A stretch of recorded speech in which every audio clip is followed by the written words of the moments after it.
Para contextualizar, meu pai serviu no exército por 21 anos. Ele se aposentou e se mudou para uma cidade pequena na Flórida Central. Depois de alguns anos, ele ficou entediado, embora não precisássemos do dinheiro, já que ele estava aposentado e minha mãe trabalhava como preparadora de impostos. Ele decidiu voltar a trabalhar e começou a trabalhar em postos de gasolina locais. Por ser uma cidade pequena, os donos não se importavam se eu ajudasse a repor produtos nas prateleiras ou operar o caixa, contanto que eu não vendesse cerveja ou cigarros. A história que vou contar aconteceu em 1990, e lembro bem da data, pois foi pouco depois do meu 15º aniversário. Tinha acabado de obter minha permissão para dirigir e meu pai me deixava levá-lo e buscá-lo no trabalho para ganhar experiência na estrada, tanto durante o dia quanto à noite. Eu estava sentado no meu lugar habitual, lendo um livro e lanchando, quando algo chamou minha atenção. Uma mulher estava se aproximando do estacionamento vindo da rodovia interestadual. O posto de gasolina ficava bem na I-75, o que era estranho, já que na nossa localização não havia muitas pessoas a pé, especialmente vindo da rodovia interestadual. Pensei que ela precisasse de ajuda, talvez para usar o telefone e chamar um guincho. Estava enganado. Ela entrou na loja, olhou ao redor por alguns minutos e me deixou com uma sensação estranha e assustadora. Ela se aproximou do balcão e começou a contar ao meu pai uma história sobre como tinha ficado presa e precisava de uma carona até a próxima cidade, Ocala, ao norte. Meu pai disse que não podia ajudar, pois estava trabalhando. Ela se virou para mim, e meu pai fez um sinal negativo com a cabeça para indicar que eu não podia ajudar, já que só tinha permissão para dirigir com um adulto. Normalmente, eu teria arriscado levá-la, apesar de ser ilegal, porque já o tinha feito algumas vezes antes.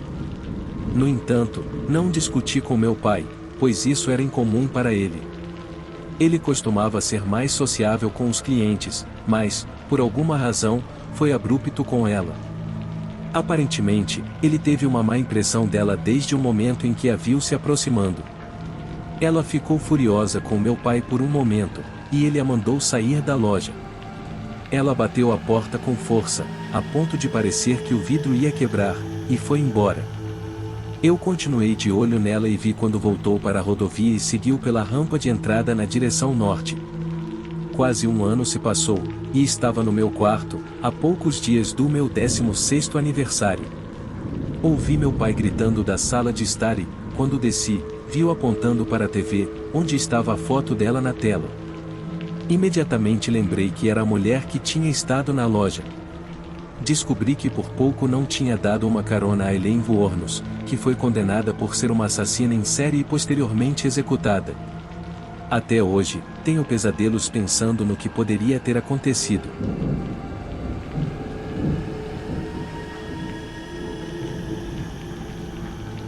Em 2006, eu era estudante universitário na ASU. Morava em um apartamento fora do campus, no térreo, que ficava a um quarteirão de uma rua importante em Phoenix chamada Basiline. Esses detalhes são importantes porque no verão de 2006, Phoenix, Arizona, foi atingida por 2 assassinos em série. Um deles era o atirador de Phoenix, que acabou sendo uma equipe de 2 homens aleatoriamente atirando nas pessoas. O outro era o assassino Basiline, um estuprador e assassino. A presença de 2 assassinos em série deixou a cidade inteira apreensiva, e todo mundo estava falando sobre isso. Eu até vi artigos na Time On Newsweek sobre a situação. O semestre de outono de 2006 havia começado. Agora, você pode já ter ouvido falar, mas Phoenix é muito quente em agosto. O apartamento costumava ficar abafado, então eu deixava a janela entreaberta de manhã, pois o ar da manhã era agradável. As persianas forneciam uma cobertura visual. Em uma manhã, um som estranho me acordou. Era madrugada, por volta das 4h45 da manhã, o sol estava apenas começando a nascer. Era o som de alguém batendo levemente na janela, e parecia intencional. No meu estado sonolento, imaginei que pudesse ser um pássaro ou alguns galhos ou algo trivial.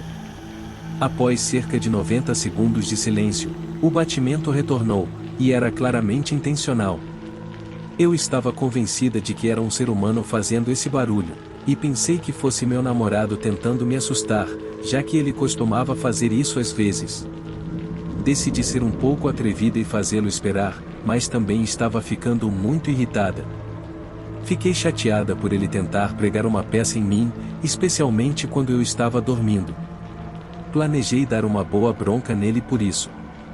Em determinado momento, levantei para pegar um copo d'água, ainda com a mentalidade de querer incomodar meu namorado. Então, vi movimento através das persianas. Marchei até lá e as puxei abruptamente, para ver quem era. Definitivamente, não era meu namorado. Eu disse bem alto: "O que diabos está acontecendo?" Ele pareceu levemente surpreso com a minha raiva, mas apenas levemente. O homem que vi ficará comigo para sempre, ou mais especificamente, seus olhos e a sensação que me causaram foram incrivelmente assustadores. Palavras não fazem justiça à terrível sensação que seus olhos transmitiam. Eles pareciam órbitas negras, sem branco neles, completamente predatórios. Quando vejo fotos de Ted Bundy ou Charles Manson, é exatamente como os olhos dele pareciam. Mesmo se você visse uma foto de como eles pareciam, é diferente quando o experimenta pessoalmente. Algo estava profundamente errado com esse homem. Ele estava agachado como um árbitro, vestia calças escuras, uma camiseta roxa escura e um boné escuro. Depois que gritei "o que diabos está acontecendo?", ele sussurrou para mim: "Posso falar com você?" Se você quiser saber o quão assustador é ouvir essa frase sussurrada, apenas diga em voz alta para si mesmo agora. Ainda me arrepia quando penso em como soou. De repente, suas mãos se moveram em direção à cintura. Mais tarde, fiquei sabendo que ele atacaria suas vítimas rapidamente. Tudo o que nos separava era uma tela de metal. Até aquele momento, nossa interação havia durado cerca de 3 segundos. Por alguma razão, pensei em Ted Bundy fingindo ser aleijado para atrair suas vítimas e na minha mãe me dizendo para não ser gentil com estranhos. Meu pensamento não foi tão calculado, mas era mais do que o processamento rápido de como lidar com a situação. Portanto, quando ele sussurrou isso, comecei a gritar com ele: "De jeito nenhum, saia daqui." Usei alguns palavrões nessa frase. Fechei a janela com raiva e a tranquei. Não consigo enfatizar o quanto estava irritada por essa pessoa ter a audácia de perturbar meu sono precioso. Deitei novamente e me perguntei se eu tinha sido muito rude. E se ele precisasse de ajuda? Mas isso não fazia sentido. Por que ele estaria batendo e sussurrando se estivesse realmente em perigo? Concluí que ele era um estranho assustador. Estava muito irritada para voltar a dormir, mas me deitei de novo. Cerca de 1 hora depois, contei à minha colega de quarto. Ela perguntou, meio brincando, se poderia ter sido o assassino Basilini. Quando ela disse isso, meu coração afundou só de pensar.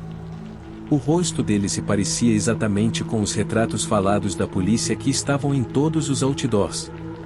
O único problema é que esses outdoors o mostravam com dreads, e o homem na minha janela não tinha dreads. Aparentemente, ele era algum tipo de artista disfarçado que usava perucas. Liguei para a polícia de Phoenix, e o detetive com quem falei concordou que soava como o modus operandi dele. O suspeito diria algo para confundir a vítima e depois a atacaria rapidamente. O detetive disse que minha resposta irritada provavelmente fez com que eu parecesse um problema e seguiu em frente. Pensei que eles talvez quisessem vir para coletar evidências ou verificar as filmagens das câmeras, mas não ouvi mais nada do detetive. Meus pais ficaram apavorados. Eles nos deram facas, spray de pimenta e colocaram placas de aviso.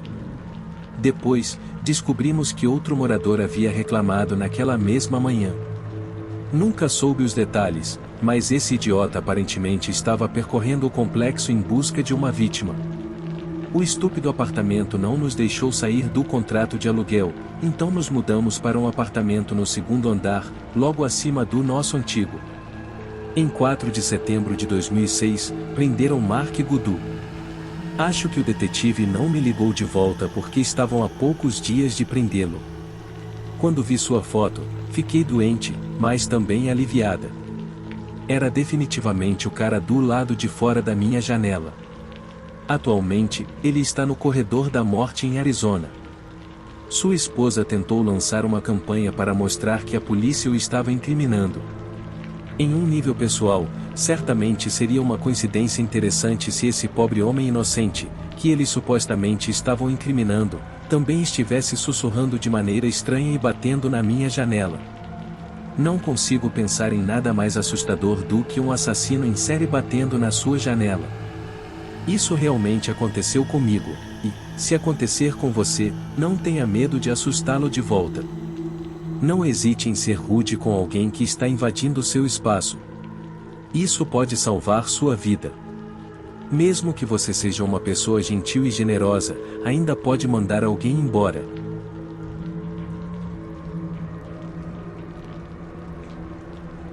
Lá pelos anos 2000 ou 2001, estava dirigindo sozinho de volta para o Arizona depois de visitar minha mãe no Colorado. Eu estava em uma perua e tinha uma escrivaninha comigo que minha mãe me deu e que costumava pertencer ao meu avô. Sempre tive medo de dirigir à noite, preocupado que alguém pudesse estar no banco de trás, pronto para me atacar. Talvez isso tenha acontecido por assistir a muitos filmes de terror ou talvez porque a paranoia da minha mãe tenha me influenciado. Eu estava no exército e dirigia de um lado para o outro com frequência para visitá-la. Ela costumava ficar brava comigo por dormir em postos de descanso ou postos de gasolina e sempre me dizia que alguém ia me sequestrar e matar. Eu simplesmente não queria lidar com o incômodo e o gasto de um motel na maioria das vezes. Eu estava dirigindo em uma estrada deserta, tarde da noite, sem outros carros por perto. De repente, um caminhão vermelho se aproximou por trás de mim, acendendo os faróis e buzinando insistentemente. Eu pensei que poderia haver algo errado com meu carro ou talvez algo estivesse errado com a escrivaninha na parte de trás, por que mais ele estaria tão decidido a me fazer parar? Então, parei o carro e saí. Enquanto saía do carro, ele ainda estava logo atrás de mim, com os faróis acesos e buzinando. Caminhei até o meio do carro, planejando ir para a parte de trás para verificar o que estava errado, quando me dei conta de por que ele ainda estava buzinando quando eu estava fora do carro. Era muito estranho. Foi então que ele saiu de seu caminhão, e foi quando percebi que algo não estava certo. Pulei de volta para dentro do meu carro e saí em disparada. A próxima saída estava a cerca de 45 milhas de distância, e ele me seguiu o tempo todo.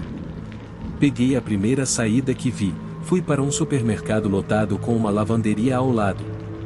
Havia uma ambulância estacionada na lavanderia com as luzes piscando, então estacionei ao lado dela. Pensei que, se havia uma ambulância, um policial poderia eventualmente aparecer. No entanto, o homem permaneceu em seu caminhão no estacionamento do supermercado, observando-me o tempo todo. Eu estava aterrorizado e não queria sair do meu carro, e me senti idiota se tivesse que contar a alguém o que aconteceu. Esperei cerca de 1 hora e ele finalmente partiu. Após a saída dele, esperei um pouco mais antes de continuar minha viagem de volta para o Arizona. Eu estava paranoico e observando qualquer caminhão vermelho o tempo todo. Avançando cerca de 5 ou 6 anos, eu estava assistindo um Solved Mysteries com meu namorado na época, quando uma história surgiu que imediatamente chamou minha atenção. Era sobre um homem naquela mesma rodovia com um caminhão vermelho que usou exatamente essas táticas para fazer várias mulheres pararem. Ele as assassinou. Fico muito grato por meu instinto ter me alertado de que algo estava errado e por ter dirigido para longe,